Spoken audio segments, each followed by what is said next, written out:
I want to shift gears a little bit because we got to talk about Alabama. Not Nick Saban, but Not Brandon Miller. We got to talk about Jeremy's boy, Brandon Miller. Brandon Miller, who brought a gun to the scene of a murder, but who faced absolutely no repercussions for that from anyone. A few weeks ago, especially not from Alabama. Well, he's getting called out again. Alabama's Brandon Miller showered with "lock him up" chants by Texas A&M fans. And this is the thing, man. It's going to be a distraction for them for the rest of the year, especially when you decide not to do anything about it. Now, again, we had this discussion. There's a lot of different ways to look at it because the cops even straight up said we can't charge him with anything. We can't do anything. Yet we've seen players be suspended for a hell of a lot less. Nothing illegal, but just immoral stuff. Or Jameis Winston jumping on a desk and screaming, "Fuck her right in the pussy." Right? Like that's warrants a suspension in college sports. Not for Brandon Miller. Alabama men's basketball star Brandon Miller continues to be reminded of his off-court issues by rival fans. Miller hasn't missed a game for the Alabama basketball team since Tuscaloosa police alleged he provided the gun used by former teammate Darius Miles to murder Jamia Jonee Harris on January 15th. Well, they were at Texas A&M, and it didn't turn out well for Alabama. They dropped the game to Texas A&M, but whenever Brandon Miller got an opportunity to touch the ball, lock him up! Lock him up! Lock him up! Lock him up! Lock him up! And that was every time Brandon Miller touched the ball for a free throw. I think when he fouled out of the game, the Texas A&M student section chants "lock him up." This is what's going to happen for the rest of Alabama's season. For the rest of the season. And, I mean, it's deserved. This is what happens when you involve yourself in shit like that. We saw the same thing at South Carolina. We're going to see the same thing pretty much everywhere that he goes that's not Alabama from this point in time. Yeah, I mean, look, so I saw somebody in the chat earlier in there said, does Jeremy have the same passion for Alabama basketball as he does football? No. When I've followed college basketball over the years, I've talked to Ryan about this. My guy was Glenn Big Dog Robinson back in the day with Purdue. And I predicted he would be an all-time great NBA player. I was a little off on that, but he was a solid player. He was a very decent player. But yeah, college basketball is another one.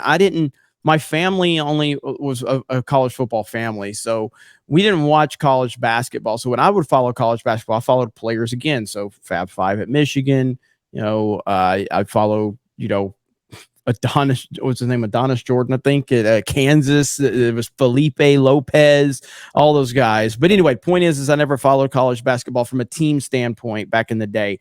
So I even now, I'm not going to jump on the Alabama bandwagon just because I'm an Alabama football fan, even though they're winning. Are they still they're a top 2 team right now? They're in top 5. They're in top 5. Yeah. So, but I'm not going to jump on the bandwagon and just say like, oh yeah, Alabama. I mean, I'm happy if they do good. This particular situation, they deserve all the criticism in the world for this. The optics are terrible.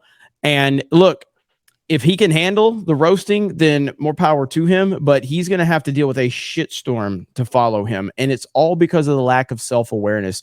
When you're still I understand that he's always done the pat down, in the pregame and all of that, but self-awareness, you know what I mean? And the fact that if he would have not, and maybe it's a small thing, if he wouldn't have done that to show some respect to the situation, I think that puts a lot of the heat out on him. The fact that he actively did that, showing that he has no sympathy or respect for the situation at hand, he deserves all the criticism he's getting, all of it. Him providing the gun, did he know or did he not know? It's kind of a gray area right there. It's not like he got a text saying, "Hey, give me my gun. We want to murder this bitch." Right? He didn't get a text that said that. Yeah. He got a text that says, "Hey man, I need you to bring my piece here because someone's threatening me." Whatever. Right? Yeah. So at 2 or 3 in the morning, he brings the gun to the guy who asked for it in his car and parks. The way he parks reportedly could potentially have been to not let someone get out. But these are all the reasons why he can't be charged with anything, right? It's very much up in the air whether to determine.